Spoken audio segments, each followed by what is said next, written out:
On a bleak London morning, people came in their thousands to bid farewell, jostling on the sidewalks and hanging from office windows overlooking this route through the heart of London.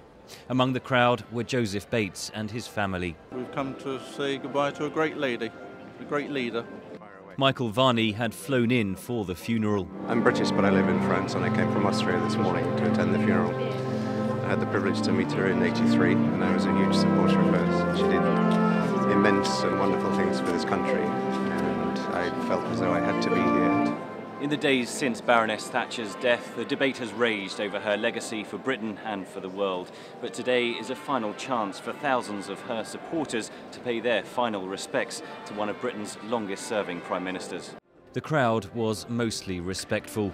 Fears of disruptive protests did not materialise, but not all the voices in the crowd were admiring. My name's Alan Sutton, I'm 60 years old. I lived through the Thatcher period.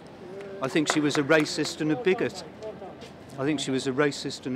And she divided the country and threw hundreds of thousands of people out of work and created a situation of more and more conflict. That criticism prompted passionate responses from others nearby, like Rabbi Shaul Rosenblatt. I think they should stay quiet the whole time. I think they should have anything to say. She did a great deal for the country, and even if you think she didn't, she sweated, bled for this country.